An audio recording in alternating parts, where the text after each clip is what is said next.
So hello and welcome back मेरे देश के भविष्य 12th स्टैंडर्ड वालों, इलेक्ट्रोस्टैटिक चार्जेस या इलेक्ट्रिक चार्जेस एंड फील्ड। ठीक है, यही है हमारा पहला चैप्टर और हम इसी को लेकर आगे बढ़ रहे हैं। लास्ट वीडियो में कुछ न्यूमेरिकल्स डिस्कस किए थे, अच्छे न्यूमेरिकल्स थे, बहुत डिफिकल्ट नहीं थे। ठीक है, और कॉन्सेप्ट बेस्ड न्यूमेरिकल्स थे। राइट, आज पढ़ेंगे एक नया कॉन्सेप्ट जिसका नाम है इलेक्ट्रिक फील्ड। अब आपने 11th स्टैंडर्ड में ग्रेविटेशनल फोर्स के बारे में पढ़ा था और उसके बाद आपने पढ़ा था ग्रेविटेशनल फील्ड के बारे में। तो वैसे ही इसके पहले अभी आपने इलेक्ट्रोस्टैटिक फोर्स के बारे में पढ़ा, कूलम्ब्स फोर्स के बारे में, और इसके बाद का कॉन्सेप्ट हम डिस्कस करेंगे इलेक्ट्रिक फील्ड। अच्छा, तो बातें बंद करके आते हैं अपन मुद्दे पर।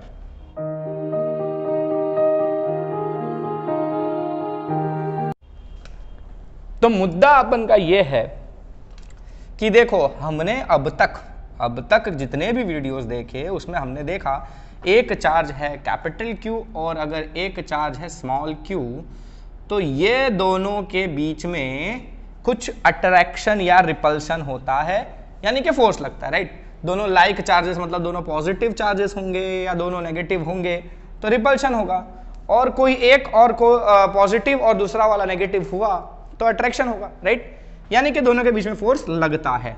तो फॉर एग्जांपल मैं इसकी बात करूं तो ये वाला चार्ज जो है वो इस वाले चार्ज पर फोर्स लगा रहा है। क्लियर है, ये कैपिटल Q स्मॉल q पर फोर्स लगा रहा है। वैसे स्मॉल q भी कैपिटल Q पे फोर्स लगा रहा है, लेकिन फिलहाल हम अभी इसके हिसाब से स्टडी कर रहे हैं। तो ये वाला चार्ज इस पर लगा रहा है फोर्स। कितना लगा रहा है फोर्स?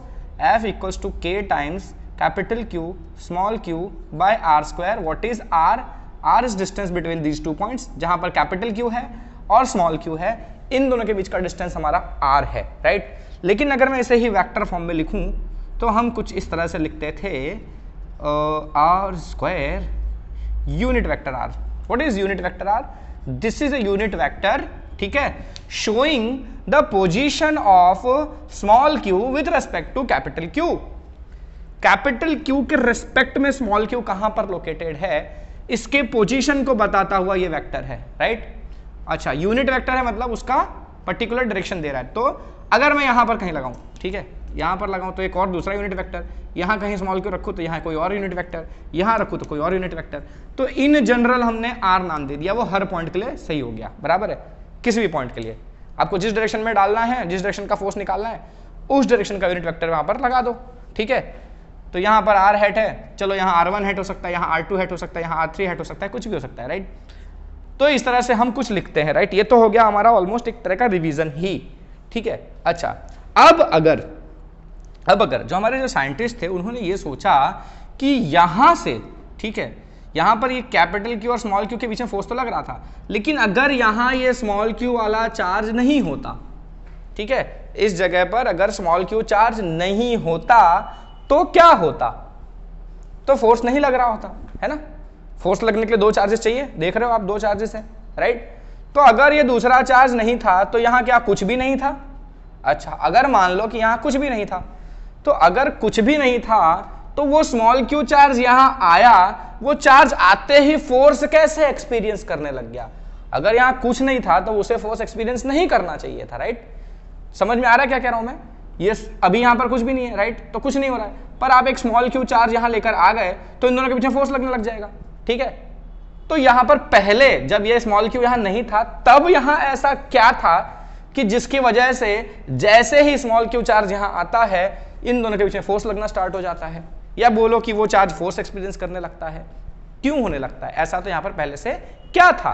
तो वो जो क्या था का जवाब देने के लिए, ठीक है, साइंटिस्टों ने एक नई थियरी डिजाइन की और क्या कहा कि जब यहां कोई दूसरा चार्ज नहीं था तो यहां पर एक क्वांटिटी थी जिसे हम कहते हैं इलेक्ट्रिक फील्ड। क्या कहते हैं? Electric field. मतलब ये कि एक चार्ज, ठीक है, ये चार्ज है ना, ठीक है, इसके अगल बगल हर तरफ, हर जगह, ठीक है, इसके हर तरफ, ठीक है, यहां हर जगह, इसके चारों तरफ एक क्वांटिटी मौजूद है। ठीक है, वो क्वांटिटी है इलेक्ट्रिक फील्ड। मतलब कोई भी चार्ज जो होता है वो अपने चारों तरफ एक क्वांटिटी कैरी करके चलता है जिसे हम कहते हैं इलेक्ट्रिक फील्ड। क्लियर है? किसी भी चार्ज के हर तरफ इलेक्ट्रिक फील्ड प्रेजेंट होता है। ठीक है, अब जैसे ही कोई दूसरा चार्ज उस फील्ड में आता है, ठीक है, मतलब उसके इलाके में आता है, तो उस चार्ज को इस चार्ज का असर दिखने लगता है, यानी कि उसके ऊपर फोर्स लगने लगता है। समझ में आया? आप किसी के इलाके में चले गए तो वहां उसका दबदबा होगा, आपको उसका पावर फील होगा। तो वैसे ही कोई दूसरा चार्ज इस चार्ज के पास के इलाके में आया तो वो चार्ज फोर्स एक्सपीरियंस करने लगेगा, राइट? तो इसने अपने आसपास क्या बना रखा था? इलेक्ट्रिक फील्ड बना रखा था। अब मैं देखो इन जनरल अभी आप समझ रहे हो कि उसके आसपास तो खाली पास में ही नहीं होता है, ठीक है, इससे बहुत दूर तक, ठीक है, फोर्स लगेगा, इसका फोर्स उस पर लगेगा। हाँ, वो बात अलग है कि बहुत कम लगेगा, लेकिन लगेगा, ठीक है। तो आप ऐसा समझ लो यार कि कोई भी चार्ज है ना, वो अपने से बहुत बहुत दूर दूर तक हर तरफ इलेक्ट्रिक फील्ड कैरी करता हुआ चलता है, और दूसरा चार्ज उसके उस फील्ड में एंटर हुआ तो वो चार्ज फोर्स एक्सपीरियंस करने लगेगा। क्लियर है? इतना पक्का? सच्ची? तो कोई भी चार्ज इसके रीजन में आया वो फोर्स एक्सपीरियंस करेगा। अच्छा, वो फोर्स की वैल्यू क्या होती है? ये वाली होती है, बराबर है ना? अच्छा, तो इस पॉइंट की मैं बात कर रहा था, राइट? इस पॉइंट पर अभी कोई चार्ज नहीं है, ठीक है, तो यहां पर क्या है? इलेक्ट्रिक फील्ड है। तो वो इलेक्ट्रिक फील्ड हमको कैसे मिलेगा? वो मिलेगा हमको K by R square unit vector R. समझ में आया? तो ये फोर्स था इस पॉइंट पर फोर्स तो तब था जब दोनों चार्जेस प्रेजेंट थे। वो स्मॉल चार्ज भी यहां था, स्मॉल क्यू वाला, तो फोर्स था। अगर वो स्मॉल वाला नहीं है तो वो क्यू हटा दो, तो क्या बचता है? K by R square unit vector R, ठीक है। तो जब वो चार्ज नहीं था तो यहां पर क्या था? इलेक्ट्रिक फील्ड था। क्लियर है? पक्का? तो ये है हमारा इलेक्ट्रिक फील्ड का फॉर्मूला, या बोलो कि इक्वेशन, ठीक है। ये इलेक्ट्रिक फील्ड की इक्वेशन है। कैसे लिखा हुआ है? वेक्टर फॉर्म में लिखा हुआ है, ठीक है। अगर यहां से बाहर हटा दो तो यूनिट वेक्टर आर भी हट जाएगा, तो ये क्या देगा मुझे? मैग्नीट्यूड देगा। क्या देगा? Magnitude. E is equal to K by R square. इससे सिर्फ मैग्नीट्यूड मिलेगा, और ये पूरा हमको डायरेक्शन के साथ मिल रहा है, राइट? तो एक चीज नोटिस करो कि जो फोर्स है, फोर्स का डायरेक्शन भी यूनिट वेक्टर आर का डायरेक्शन में है, ठीक है। इलेक्ट्रिक फील्ड का डायरेक्शन भी यूनिट वेक्टर आर के डायरेक्शन में ही है। क्लियर है ना? यानी कि फोर्स और इलेक्ट्रिक फील्ड का डायरेक्शन वही है, ऑलमोस्ट वही है, ठीक है। अभी हम आगे देखेंगे कि क्या चेंजेस हो सकता है, लेकिन फिलहाल देखो फोर्स और इलेक्ट्रिक फील्ड के लिए वेक्टर सेम यूज हुआ, यूनिट वेक्टर। क्लियर है? अच्छा, तो ये हो गया सारा का सारा हमारा इलेक्ट्रिक फील्ड का कॉन्सेप्ट, ठीक है। ये हमने इलेक्ट्रिक फील्ड का कॉन्सेप्ट डिस्कस किया। डिफाइन कैसे करोगे इसको? तो डिफाइन कैसे करेंगे वो देखते हैं। अच्छा, तो ये देख रहे हैं हम F equals to K by R square into unit vector R. ये क्या देता है मुझे? ये इक्वेशन देता है फोर्स। अच्छा, अब ये जो स्मॉल क्यू है, इस स्मॉल क्यू की वैल्यू अगर मैं ले लूं 1, कितनी ले लूं? 1, तो फोर्स कितना हो जाएगा बताओ मुझे? कितना हो जाएगा? K बाय आर स्क्वायर, यही होगा? पक्का यही होगा? सच्ची? ओके, और यूनिट वेक्टर आर भी था। ओके, तो देखो ये क्या है? क्या ये आपका क्या है? इलेक्ट्रिक फील्ड ही है ना? पर यहां तो फोर्स है, ठीक है। मतलब क्या हुआ कि जो Q है ना, स्मॉल q, उसको अगर आपने 1 कूलम लिया तो जो फोर्स मिल रहा है, ठीक है, कैपिटल Q की वैल्यू आपको नहीं पता, कैपिटल Q से तो हम सब चेक कर रहे हैं, ठीक है।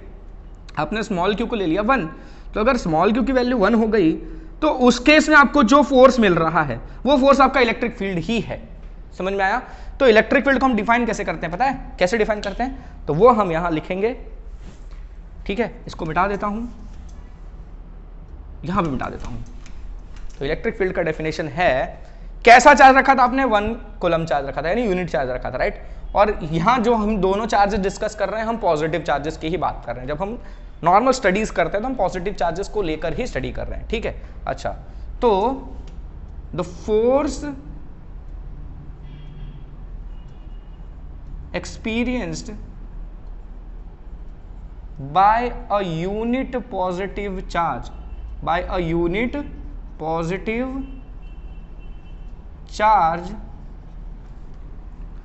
at a given point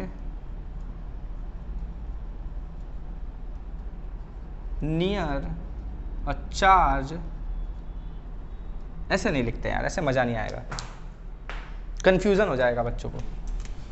देखो डेफिनेशन तो मैं ऐसे भी बना दूंगा, उसमें कोई प्रॉब्लम नहीं है, यू नो मैं इंग्लिश में बहुत एक्सपर्ट हूँ, बट बच्चे कंफ्यूज हो जाएंगे। तो चलो इसके लिए लिखते हैं the electric field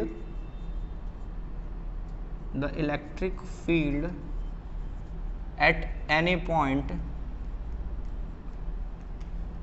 near a charge is the force experienced by a unit positive charge when kept at that point। समझ में आया? The electric field at any point near a charge, ये चार्ज है मेरा, इसके पास कोई भी एक पॉइंट है, उस पॉइंट पर मुझे अगर इलेक्ट्रिक फील्ड पता करना है, ठीक है, the electric field at any point near a charge is the force experienced bye a unit positive charge. बताया ना, फोर्स यूनिट पॉजिटिव चार्ज रखा आपने तो फोर्स की वैल्यू इलेक्ट्रिक फील्ड के बराबर ही आई थी, है ना, यही इलेक्ट्रिक फील्ड था। तो वही बताया कि जितना फोर्स एक यूनिट पॉजिटिव चार्ज यानी कि 1 कूलम प्लस 1 कूलम चार्ज जब आप यहां रखोगे, ठीक है, तो वो चार्ज जितना फोर्स एक्सपीरियंस करेगा इस पॉइंट पर वो चार्ज जितना फोर्स एक्सपीरियंस करेगा वो फोर्स की वैल्यू ही आपको इस पॉइंट की इलेक्ट्रिक फील्ड की वैल्यू देगी। क्यों ऐसा किया हमने? क्योंकि देखो हम ना फोर्स बहुत आसानी से मेजर कर सकते हैं, ठीक है, दो चार्जेस के बीच में लगने वाला फोर्स बहुत आसानी से हम कैलकुलेट कर सकते हैं, इसीलिए हमने इलेक्ट्रिक फील्ड को फोर्स के टर्म्स में डिफाइन किया, ठीक है, ताकि आप फोर्स पता कर लोगे तो आपको इलेक्ट्रिक फील्ड की वैल्यू वहां से आसानी से मिल जाएगी। मतलब आप 1 कूलम चार्ज यहां ले आओ, वो 1 कूलम चार्ज पर जितना फोर्स लगेगा वही फोर्स आपका इलेक्ट्रिक फील्ड का वैल्यू कहलाएगा। क्लियर है? पक्का? सच्ची? Okay, so let's proceed. अच्छा, तो ये तो बात हो गई डेफिनेशन की इसके कि the electric field eight a point near a charge is the force experienced bye a unit positive charge when kept at that point. Okay, अच्छा, अब जरूरी तो नहीं है यहां जो मैंने बोला ना 1 कूलम चार्ज रखकर आपको चेक करना है, ठीक है, वो तो चेक कर सकते हो आप, लेकिन अगर 1 कूलम चार्ज नहीं है, 1 कूलम चार्ज नहीं है, तब आप क्या करोगे? अगर कोई और चार्ज है, 10 कूलम चार्ज आपके पास रखा है, वो लाकर आपको चेक करना है, तो यस आप चेक कर सकते हो, उसमें कोई प्रॉब्लम नहीं है। बस क्या करना है पता है? फिर आपने सपोज फोर्स निकाला यहां पर 10 कूलम चार्ज रख के, कितना? 10 कूलम का चार्ज रखकर, तो सपोज फोर्स आ रहा है आपका 5000 न्यूटन, सपोज, ठीक है, तो ये तो 10 कूलम चार्ज का फोर्स था ना 5000 न्यूटन, पर आपका इलेक्ट्रिक फील्ड का वैल्यू डिफाइंड किस पर है?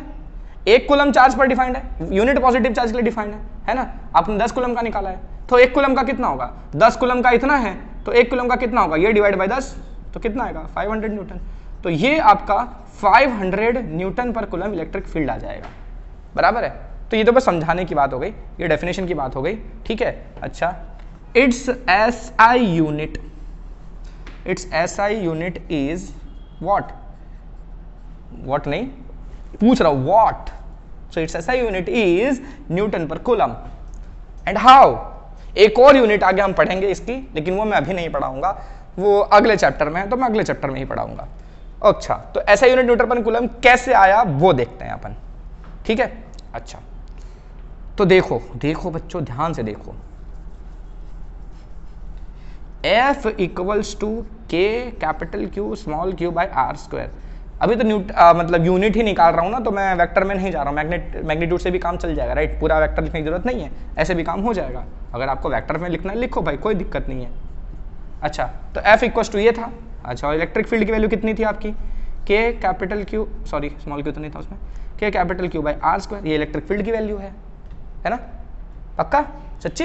अच्छा, अब इस हिसाब से देखोगे, अगर इस हिसाब से देखोगे, ठीक है, तो मैं ऐसा बोल सकता हूं क्या कि F जो है वो स्मॉल q इंटू ई है। कोई तकलीफ है किसी को तो बता दो भाई, ये आपका कितना है? K Q by R square, ये E ही तो है, तो इस पूरे की जगह पे E नहीं लिख सकते हैं हम, तो F equals to Q into E है कि नहीं है? है कि नहीं है, सच बताओ, है पक्का? F is Q times E होगा, okay, then E is what? F by Q हो सकता है कि नहीं हो सकता है? ये Q नीचे आ गया, तो इलेक्ट्रिक फील्ड क्या हो गया? F बाई Q हो गया, यानी फोर्स अपॉन चार्ज। फोर्स की यूनिट क्या होती है भैया? न्यूटन होती है, और चार्ज की यूनिट होती है कूलम, तो न्यूटन पर कूलम इलेक्ट्रिक फील्ड की यूनिट। क्या बोलते हो, सही बोले हैं कि गलत बोले हैं? बुझा रहा है, ठीक है। सो यूनिट इज न्यूटन पर कूलम। सो मेरे ख्याल से इलेक्ट्रिक फील्ड अब थोड़ा थोड़ा भेजे में जा रहा होगा आपके, ठीक है, ओके। अब हम ना कुछ स्पेसिफिक पॉइंट्स हैं इलेक्ट्रिक फील्ड को लेकर, वो डिस्कस करते हैं। इसको देते हैं मिटा, तो एक तो जो हमारा स्पेसिफिक जो कैरेक्टरिस्टिक्स डिस्कस करना है, some noteworthy points regarding electric field. टेढ़ा तो नहीं हो रहा? ओके, तो noteworthy points regarding electric field क्या क्या है? पहला है पॉइंट कि इलेक्ट्रिक फील्ड क्या होता है? Electric field is force experienced by a unit positive charge। ठीक है, टेक्स्ट बुक के हिसाब से बता रहा हूं मैं पूरा सब कुछ टेक्स्ट बुक के हिसाब से चलता हूं।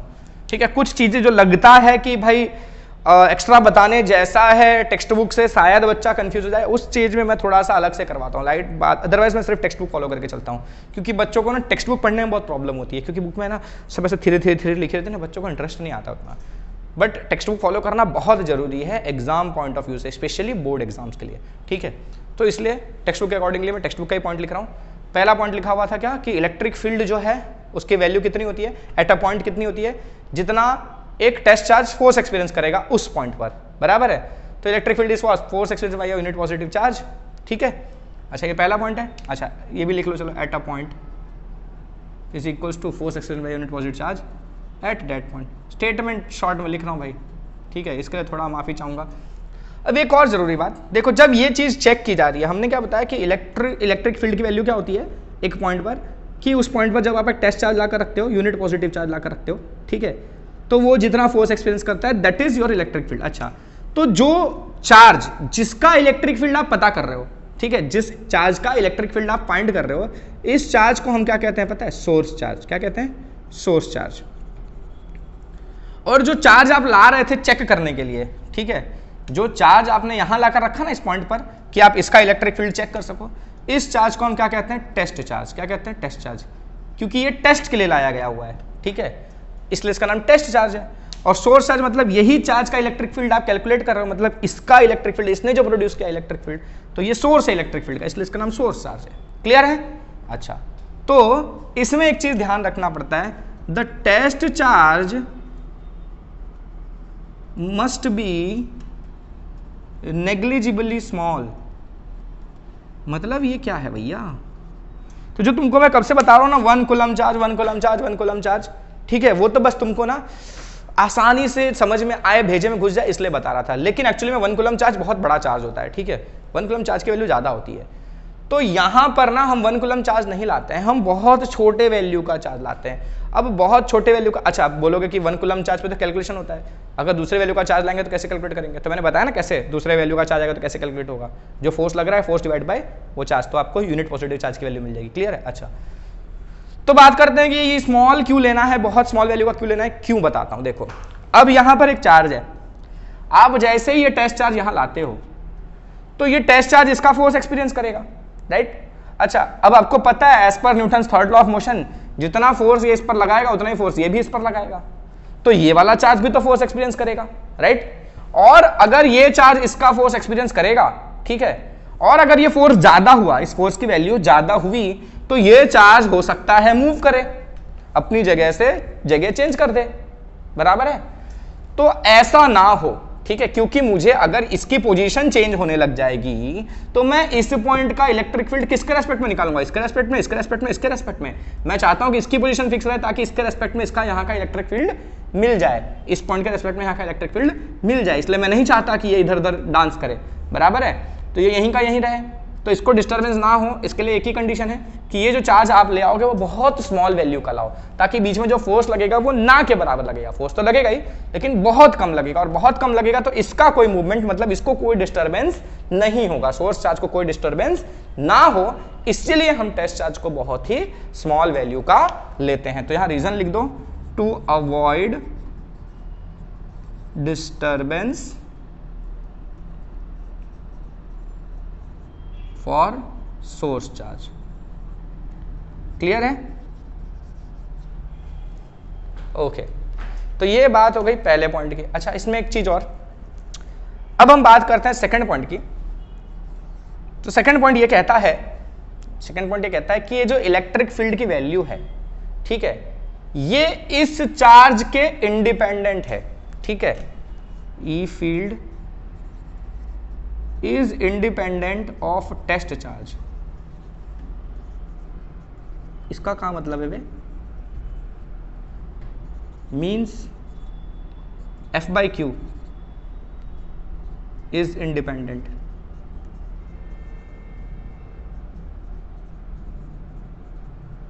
समझे इसका मतलब? इसका मतलब ये हुआ कि इसकी वैल्यू ना कुछ भी हो, स्मॉल क्यू की वैल्यू कुछ भी हो, आपका इलेक्ट्रिक फील्ड का वैल्यू फिक्स है। मतलब ये कि ये जो चार्ज है, ठीक है, एक कैपिटल क्यू चार्ज है, वो अपने से एक पर्टिकुलर पॉइंट पर, अपने से दूर एक पर्टिकुलर पॉइंट पर, मतलब इस पॉइंट पर, ठीक है, ये चार्ज नहीं था तो ये यहां पर अलग इलेक्ट्रिक फील्ड लगा रहा था। ये चार्ज यहां आ गया तो क्या ये अलग इलेक्ट्रिक फील्ड लगा रहा है? नहीं, इलेक्ट्रिक फील्ड जो है वो इसकी प्रॉपर्टी है, ठीक है, सोर्स चार्ज की प्रॉपर्टी है, ठीक है। टेस्ट चार्ज तुम कितनी भी वैल्यू का लाओ, टेस्ट चार्ज तुम कितनी वैल्यू का रखो, उससे फर्क नहीं पड़ता, इसकी जो इलेक्ट्रिक फील्ड की वैल्यू है वो फिक्स है। इस पॉइंट पर, हाँ, अलग अलग पॉइंट पर अलग अलग हो सकती है, वो हम देखेंगे, लेकिन इस पॉइंट की स्पेसिफिकली बात कर रहे हैं हम अभी, सिर्फ एक पॉइंट की, ठीक है। तो ये चार्ज इस पॉइंट पर जितना इलेक्ट्रिक फील्ड अप्लाई कर रहा है ना, वो इलेक्ट्रिक फील्ड की वैल्यू फिक्स है। अब तुम यहां 10 कूलम, 100 कूलम, माइक्रो कूलम में ले आओ, नैनो कूलम में ले आओ, या फिर किलो कूलम, 10,000 कूलम, 40,000 कूलम ले आओ, कुछ भी ले आओ, इलेक्ट्रिक फील्ड की वैल्यू इसकी वजह से यहां जो लगने वाली है वो फिक्स है, लेकिन फोर्स चेंज हो जाएगा। मतलब समझ में आ रहा है? यहां अलग अलग चार्ज रखोगे तो इन दोनों के पीछे लगने वाला फोर्स अलग अलग होगा, ठीक है, फोर्स के वैल्यू अलग अलग होगी, लेकिन इलेक्ट्रिक फील्ड की वैल्यू फिक्स रहेगी, वही रहेगी। क्यों रहेगी भाई? सिंपल सी बात है, देखो ई क्या होता है? एफ बाई क्यू होता है ना, एफ बाई क्यू होता है। अच्छा, अब मान लो यहां पर आप 10 कूलम चार्ज ले आए, कितना ले आए? 10 कूलम, तो फोर्स लग रहा था कितना? मान लो 500 न्यूटन। कितना लग रहा था? 500 न्यूटन फोर्स, ठीक है। तो इलेक्ट्रिक फील्ड कैसे मिलेगा आपको? एफ बाई क्यू से मिलेगा क्या? किससे मिलेगा? एफ बाई क्यू से मिलेगा। मतलब ये जो आपका 500 है, ये किससे डिवाइड होगा? 10 से डिवाइड होगा, ठीक है। तो कितना आएगा पता है? इलेक्ट्रिक फील्ड का वैल्यू 50। कितना आएगा? 50, ठीक है। तो जब आप यहां पर कितना 100 कूलम चार्ज लाओगे, कितना लाओगे? 100 कूलम, ठीक है। तो 100 कूलम चार्ज कितना फोर्स एक्सपीरियंस करेगा पता है? 5000 न्यूटन। कैसे? वो भी बताते हैं। देखो, एफवाह का फॉर्मूला है के कैपिटल क्यू, चलो स्मॉल क्यू को रख दिया अपन ने 10 कूलम, राइट, डिस्टेंस तो वही है r², ठीक है, वो पॉइंट है। अच्छा, दूसरे केस में आप ला रहे हो दूसरा चार्ज, सपोज 100 कूलम का, डिस्टेंस r² है, पॉइंट तो वही है ना। एक बार 10 कूलम रखा था तो यहाँ पर 10 डाल के चेक किया, एक बार 100 कूलम रखा तो 100 डाल के चेक किया। अच्छा, अब इसमें से इलेक्ट्रिक फील्ड आपको कैसे मिलेगा? जो फोर्स है उसको इसी क्यू से डिवाइड करना है, तो ये रहा फोर्स, इसको आप किससे डिवाइड करोगे? 10 से ही डिवाइड करोगे ना, स्मॉल क्यू आपका 10 है, तो 10 से डिवाइड करोगे तो क्या आएगा? KQ/r² आएगा। अच्छा, युवा देखो, जब 100 कूलम लाए थे तो फोर्स इससे मिल रहा था। अब आपको इलेक्ट्रिक फील्ड चाहिए तो मैंने क्या बोला? फोर्स बाय चार्ज, ठीक है। तो जितना फोर्स लग रहा है उसको इसी चार्ज से डिवाइड करना होता है, तो इसको इसी चार्ज से डिवाइड किया, 100 से ही डिवाइड कर दिया, तो ये भी तो KQ/r² ही रहेगा। मतलब इससे तो इलेक्ट्रिक फील्ड का कुछ लेना देना ही नहीं है, ठीक है। टेस्ट चार्ज से इलेक्ट्रिक फील्ड का कोई लेना देना नहीं है, इलेक्ट्रिक फील्ड की वैल्यू टेस्ट चार्ज से इंडिपेंडेंट है। बराबर है? बात जा रही है दिमाग में? ओके। अच्छा, तो ये डिपेंड किस पे करता है? ये स्मॉल क्यू पर यानी टेस्ट चार्ज पर डिपेंड नहीं करता, तो डिपेंड किस पे करता है? इट डिपेंड्स ऑन पोजीशन, यानी कि आर पर डिपेंड करता है। इसका मतलब क्या हुआ? इट डिपेंड्स ऑन पोजीशन, ठीक है। यानी कि देखो, ये जो दूरी है इस पे डिपेंड करेगा। अगर और दूर कर दोगे तो वैल्यू अलग हो जाएगी, यहां रख दोगे तो वैल्यू अलग हो जाएगी। अच्छा, यहां के बदले यहां अलग अलग, जहां जहां अलग अलग जगह रखोगे उसकी वैल्यू अलग होगी। बराबर है? तो पोजीशन के हिसाब से इलेक्ट्रिक फील्ड की वैल्यू वेरी करती है, टेस्ट चार्ज पर डिपेंड नहीं करती। किस पर डिपेंड करती है? सोर्स चार्ज पर डिपेंड करती है। अच्छा, लेकिन यहां जब हम इलेक्ट्रिक फील्ड की बात करते हैं for a given source charge, तो वहां सोर्स चार्ज का कंसिडरेशन नहीं लिया जाता है। तो इलेक्ट्रिक फील्ड की वैल्यू किस पर डिपेंड करेगी? अल्टीमेटली पोजीशन पर, ठीक है। हाँ, ये Q की वैल्यू अलग अलग होगी तो उसके लिए अलग, उसी पॉइंट पर अलग, कहने का मतलब ये पॉइंट है, ठीक है। अगर यहाँ पर कैपिटल Q था, ठीक है, सपोज ये 100 कूलम था तो यहाँ कुछ इलेक्ट्रिक फील्ड थी, अगर यहाँ 200 कूलम आएगा तो इलेक्ट्रिक फील्ड अलग होगी। तो इस पर तो डिपेंड करती ही है, राइट। लेकिन जब हम ऐसे स्टडी कर रहे हैं ना, हम किसके इलेक्ट्रिक फील्ड की स्टडी कर रहे हैं पता है? इस गिवन चार्ज की। एक चार्ज हमने पहले से फिक्स मान लिया है, हम उसके इलेक्ट्रिक फील्ड की बात कर रहे हैं। तो जब एक फिक्स चार्ज हमने पहले से मान लिया तो इसको हम चेंज नहीं कर रहे हैं, ठीक है? इसके इलेक्ट्रिक फील्ड की स्टडी कर रहे हैं, तो इसकी इलेक्ट्रिक फील्ड किस पे डिपेंड करेगी? इससे जो डिस्टेंस है या जो इसका रेस्पेक्ट में जो सामने वाले पॉइंट का पोजीशन है, ठीक है? तो अल्टीमेटली किसी भी चार्ज का, for a given charge the electric field value depends on the position of the point, ठीक है? ऑफ द पॉइंट, जिस पॉइंट पर आपको इलेक्ट्रिक फील्ड चाहिए उस पॉइंट का पोजीशन क्या है आपके सोर्स के रेस्पेक्ट में, ठीक है? सोर्स के रेस्पेक्ट में यहां पर तो इलेक्ट्रिक फील्ड कुछ और होगा, वहां होगा तो इलेक्ट्रिक फील्ड कुछ और होगा, वहां होगा तो इलेक्ट्रिक फील्ड कुछ और होगा। क्लियर है? पक्का? सच्ची? ओके। अब बात करते हैं अपन तीसरे पॉइंट की। तो तीसरा पॉइंट क्या कहता है वो देख लेते हैं। अभी आपने दूसरे पॉइंट में देखा कि जो इलेक्ट्रिक फील्ड की वैल्यू है, यहां से इस चार्ज की जो इलेक्ट्रिक फील्ड की वैल्यू डिपेंड करती है पोजीशन पर। तो पोजीशन के साथ साथ हम ये भी कह सकते हैं कि डिस्टेंस पर भी डिपेंड करती है। नहीं कह सकते। पोजीशन आपने बोला मतलब आपने डिस्टेंस और डायरेक्शन दोनों ले लिया। जब आप पोजीशन बोलते हो ना, पोजीशन मतलब एक वेक्टर है, ठीक है? तो वो ना इस पॉइंट के रेस्पेक्ट में उसका डिस्टेंस भी बताता है सामने वाले पॉइंट का, और उसका डायरेक्शन भी बताता है कि वो इसके रेस्पेक्ट में कितने एंगल पर या किस तरह से लोकेटेड है, ठीक है? तो पोजीशन में डिस्टेंस भी आ गया। अच्छा, तो अब अगर मैं बात करूं तो मैं यहां सिंपल सेंटेंस में अगर लिखूं तो बोलूंगा कि electric field due to a point charge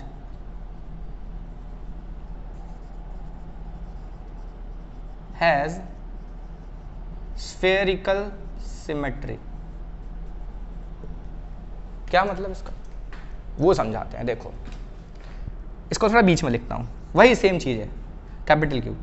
अब इससे 5 सेंटीमीटर दूरी पर आपने एक पॉइंट लिया, इस तरफ भी 5 सेंटीमीटर दूरी पर एक पॉइंट लिया, इस तरफ भी 5 सेंटीमीटर, 5 सेंटीमीटर, 5 सेंटीमीटर, 5 सेंटीमीटर, मतलब हर तरफ, ठीक है? ये बीच में एक चार्ज रखा हुआ है, इससे 5 सेंटीमीटर 5 सेंटीमीटर चारों तरफ पूरे स्पेस में हर तरफ 5-5 सेंटीमीटर दूर पर आपने पॉइंट्स लिए। अगर आप इन सारे पॉइंट्स को जोड़ो तो एक स्फीयर बनेगा, राइट? एक गोला बनेगा, ऐसा पूरा बॉल जैसा, राइट? और वो आपका जो ये चार्ज है कैपिटल क्यू, वो सेंटर में आ जाएगा स्फीयर के, बराबर है? तो आपका कैपिटल क्यू सेंटर में आ गया और चारों तरफ आपका स्फीयर बन रहा है, ठीक है?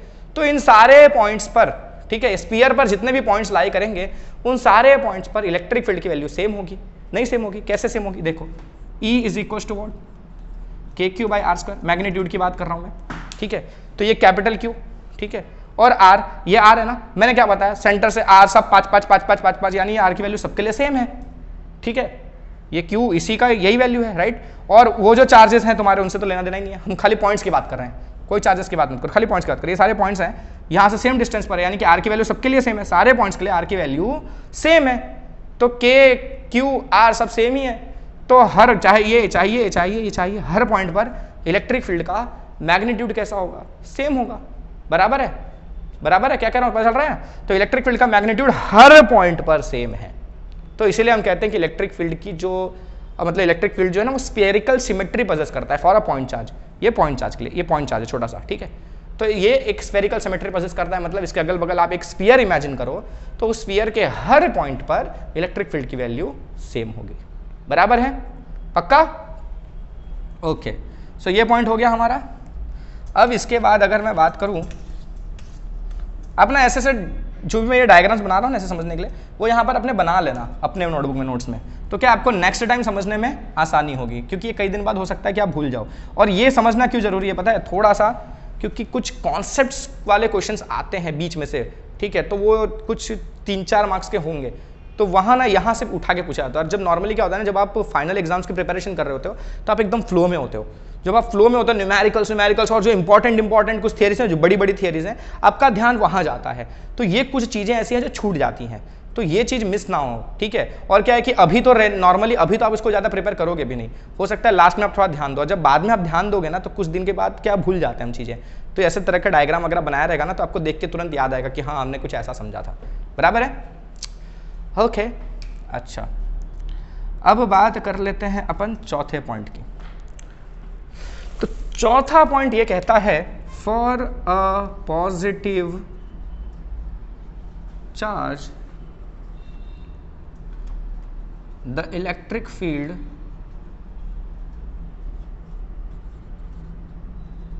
is directed radially outwards, and for a negative charge it is directed radially inwards। मतलब ये कि देखो ये जो चार्ज है वो प्लस है, प्लस क्यू है, तो इलेक्ट्रिक फील्ड इससे बाहर की तरफ, ठीक है, रेडियली बाहर की तरफ, और नेगेटिव क्यू होता, अगर ये नेगेटिव चार्ज होता तो सेम चीज पर अंदर की तरफ, इसकी तरफ आता हुआ इलेक्ट्रिक फील्ड, ठीक है। अब ये ऐसा क्यों, ये भी देख लेते हैं अपन। देखो मैंने क्या बोला था, इलेक्ट्रिक फील्ड हमने कैसे डिफाइन किया था, it is the value of force experience bye a unit positive charge, right. कैसा चार्ज, यूनिट पॉजिटिव चार्ज। तो ये मेरा सपोज प्लस क्यू रखा है मैंने, क्या रखा है, प्लस क्यू, ये मेरा सोर्स चार्ज है। आपका जो टेस्ट चार्ज है वो तो यूनिट पॉजिटिव चार्ज ही है, ठीक है, कुछ भी वैल्यू लो, लेकिन हम नॉर्मली यूनिट पॉजिटिव के लिए डिफाइन करते हैं, राइट। तो वो भी प्लस में ही लेते हो आप, टेस्ट चार्ज तो आपका फिक्स है, प्लस में ही लेना है आपको। तो ये वाला फोर्स, ये वाला जो चार्ज है वो इस पर फोर्स किस तरफ लगाएगा, अपनी तरफ लगाएगा कि अपने से दूर लगाएगा, यस, रिपल्शन करेगा, अपने से दूर लगाएगा। इसीलिए किसी भी पॉइंट चार्ज के लिए जो इलेक्ट्रिक फील्ड का डायरेक्शन होता है पॉजिटिव चार्ज के लिए, that is radially outwards. Clear है। अगर यही बंदा नेगेटिव चार्ज, सॉरी, ये तो फिक्स है अपना, प्लस ही रहेगा। अगर ये सोर्स चार्ज आपका नेगेटिव में ले लेते हो तो इस पे जो फोर्स लग रहा है वो डायरेक्शन क्या हो जाएगा, इस तरफ हो जाएगा, क्योंकि ये इसको अपनी तरफ खींचेगा, राइट। ये तो कहीं मूव नहीं करेगा, क्यों, हमने डिस्कस किया था कि ये जो हमारा टेस्ट चार्ज होता है वो बहुत ही स्मॉल वैल्यू का होता है, तो ये इसको तो खींचेगा नहीं, अपने खींच तो रहा है लेकिन ये उधर जाएगा नहीं, ठीक है। कौन आ सकता है, ये इसकी तरफ आ सकता है, या वो सब छोड़ो, कौन कहाँ जाएगा वो भी नहीं समझोगे, खाली ऐसे भी समझ लो कि ये इसको अपनी तरफ खींचेगा, क्योंकि हम इसकी इलेक्ट्रिक फील्ड की बात कर रहे हैं ना, तो ये इसको अपनी तरफ अट्रैक्ट करेगा, तो डायरेक्शन इस तरफ होगा, राइट। इसलिए इलेक्ट्रिक फील्ड का डायरेक्शन भी इस तरफ लिया जाता है। क्लियर है, पक्का समझ में आ रहा है, पक्का। अच्छा, तो ये तो हमारे एक एक चार्जेस की बात हो गई, राइट। मतलब एक चार्ज का इलेक्ट्रिक फील्ड, एक चार्ज का इलेक्ट्रिक फील्ड, डायरेक्शन देख लिया हमने, बाकी प्रॉपर्टीज वगैरह भी देख ली। अगर एक से ज्यादा चार्जेस हुए, एक से ज्यादा चार्जेस हुए तब क्या होगा, तो मान लो देखो एक हमारा चार्ज है Q1, ये दूसरा चार्ज ले लिया हमने Q2, और एक तीसरा चार्ज ले लिया हमने Q3, ठीक है। ये तीनों जिन पॉइंट्स पर लोकेटेड हैं, इन पॉइंट्स को हम नाम दे देते हैं, suppose this one is A, this is B, this is C, right. अब एक पॉइंट है हमारा P, पॉइंट है क्या P, यहां कोई चार्ज नहीं है, ठीक है, होगा नहीं होगा फर्क नहीं पड़ता। Q1, Q2, Q3 ये तीन charges A, B, C points पर रखे हुए हैं। अब ये जो पॉइंट P है, इस पॉइंट पर लगने वाला नेट इलेक्ट्रिक फील्ड कैलकुलेट करना है। क्या कैलकुलेट करना है, नेट इलेक्ट्रिक फील्ड। तो अब बताओ कि इस पॉइंट पर इलेक्ट्रिक फील्ड किस किस की वजह से लगेगा, क्या ये तीनों की वजह से यहां इलेक्ट्रिक फील्ड लगेगा, लगेगा कि नहीं लगेगा। ये वाला चार्ज भी यहां इलेक्ट्रिक फील्ड अप्लाई करेगा, ये भी यहां अप्लाई करेगा, और ये भी यहां अप्लाई करेगा, बराबर है। तो यहां जो नेट इलेक्ट्रिक फील्ड मिलेगा वो हम कैसे पता करेंगे, सुपरपोजिशन प्रिंसिपल से, जैसा हमने कोलम्स लॉ के लिए यूज किया था, राइट। हमने देखा था अगर एक चार्ज पर लगने वाला नेट फोर्स कैलकुलेट करना है, सिस्टम ऑफ चार्जेस है, राइट, तो वो सारे चार्जेस, ठीक है, अगर यहां पर कोई एक चार्ज रहता था, सपोज कोई भी Q4 नाम दे देते हैं, तो इस पर ये जितना फोर्स लगाएगा, फिर ये जितना फोर्स लगाएगा, फिर ये जितना फोर्स लगाएगा, इनका अपने ने वेक्टर सम किया था, तो इसके पर लगने वाला नेट फोर्स अपने को मिला था, राइट। तो वैसे ही इलेक्ट्रिक फील्ड भी हम कैलकुलेट करेंगे, इसकी वजह से इस पॉइंट पर इलेक्ट्रिक फील्ड, इसकी वजह से इस पॉइंट पर इलेक्ट्रिक फील्ड, और इसकी वजह से इस पॉइंट पर इलेक्ट्रिक फील्ड, तीनों का वेक्टर सम। और अगर और भी ज्यादा चार्जेस है तो उन सबका यहां पर जो लगने वाला इलेक्ट्रिक फील्ड है उसका वेक्टर सम। और उसमें एक चीज और कंसिडर की थी हमने कि इनका ना एक दूसरे के प्रेजेंस से आपस में कोई डिस्टरबेंस नहीं कंसिडर करना है, ठीक है, कि मतलब इसका यहां जो इलेक्ट्रिक फील्ड लग रहा है उस इलेक्ट्रिक फील्ड को इसकी वजह से कोई चेंज आएगा ऐसा नहीं है, ये अपना एक फिक्स वैल्यू का इलेक्ट्रिक फील्ड लगाएगा। तुम दुनिया वाले भाड़ में जाओ, मेरे को फर्क नहीं पड़ता, मेरे को यहां पर इतना इलेक्ट्रिक फील्ड लगाना है मैं लगाऊंगा। Q2 बोलता है ठीक है भाई मेरे को जितना लगाना है मैं लगाऊंगा, तुम्हारे प्रेजेंस से मेरे को कुछ लेना देना नहीं है। ऐसा नहीं कि अरे यार वो Q3 वाला भी कुछ लगा रहा है, मैं क्या करूं, लगाऊं नहीं लगाऊं, ऐसा कुछ नहीं है, ठीक है। ये सब अपने अपनी फिक्स वैल्यू का इलेक्ट्रिक फील्ड वहां पर अप्लाई करेंगे और उसका नेट सम हमको निकालना है। क्लियर है। अच्छा अब अपन देख लेते हैं, सपोज इसके रेस्पेक्ट में इसका पोजीशन वेक्टर है R, देखो P की तरफ जाता हुआ A से, तो RPA, इस पॉइंट के रेस्पेक्ट में इस पॉइंट का पोजीशन वेक्टर है हमारा ये, इसको हम नाम दे देते हैं आर पी बी, पी की तरफ जाता हुआ फ्रॉम बी, और इस वाले को हम नाम दे देते हैं आर पी सी। क्लियर है? तो ये 3 पोजीशन वेक्टर्स। तो net electric field at P कैसे मिलेगा? Electric field at P due to 1 charge 1 की वजह से लगने वाला, या बोलो कि P से मतलब A से लगने वाला, ये भी बोल सकते हैं हम। Electric field at P due to 2 and electric field at P due to 3। बराबर है? वेक्टर सम करेंगे ऐसे। Electric field at P due to 1 is what? K कौन सा चार्ज है? Q1 चार्ज लगा रहा है उस पर, राइट? K Q1 अपॉन नीचे क्या आता है? R स्क्वायर आता है, राइट? यानी कि डिस्टेंस का स्क्वायर आता है। तो डिस्टेंस हम कैसे निकालेंगे? जो RPA है इसका मैग्नीट्यूड का स्क्वायर, राइट? और साथ में लगता है यूनिट वेक्टर, तो यूनिट वेक्टर RPA। क्लियर है? प्लस इसकी वजह से लगने वाला तो K, तो यहां पर कौन चार्ज है? E2 किसके से लग रहा है? Q2 की वजह से लग रहा है, तो K Q2। यहां से उसका डिस्टेंस कितना होगा? RPB का मॉड, तो उसका स्क्वायर होता है, R स्क्वायर होता है, और यूनिट वेक्टर RPB वैसे ही same K Q3 upon RPC square and unit vector RPC। तो ये नेट इलेक्ट्रिक फील्ड यहां पर हम ऐसे निकाल सकते हैं, और भी होंगे तो उनकी वजह से भी निकाल सकते हैं, और अगर सिग्मा वाला फॉर्मूला लगाना है आपको तो वो भी आप लगा सकते हो। ठीक है? तो इस तरह से कुछ सुपरपोजिशन प्रिंसिपल भी लगता है इलेक्ट्रिक फील्ड के लिए। तो जैसा फोर्स में किया था वैसा ही सब कुछ यहां पर है, right? So my dear students, this is all for now, let's stop it here. We'll meet in the next video very soon. Till then, keep studying, keep practicing the numericals. Numericals पर थोड़ा focus करो, practice करो, क्योंकि अभी तक कोई ऐसी बहुत खास थियरीज नहीं हुई, अभी तक छोटी छोटी थियरीज ही हैं। ये बड़ी बड़ी थियरीज में ये ज़्यादा पूछने वाले क्वेश्चंस नहीं है। ठीक है? अभी आपका ज़्यादा फोकस न्यूमेरिकल्स पर होना चाहिए, but yes please focus on the concepts. जो कॉन्सेप्ट्स डिस्कस हो रहे हैं उन्हें मिस मत करो, कॉन्सेप्ट्स पर जरूर फोकस करो। ठीक है? क्योंकि इससे क्वेश्चंस आएंगे, और आपके जो एंट्रेंस एग्जाम्स वगैरह है ना, चाहे आप किसी स्टेट के एंट्रेंस दे रहे हो, ठीक है, आप चाहे JEE दे रहे हो, चाहे आप नीट दे रहे हो, व्हाटएवर आप जो भी एग्जाम्स के लिए अपेयर कर रहे हो, वहाँ पर ये सारे कॉन्सेप्ट्स आपको क्लियर रखने पड़ेंगे, क्योंकि वहाँ पर ये बहुत यूजफुल है। सो चलते हैं, बाय।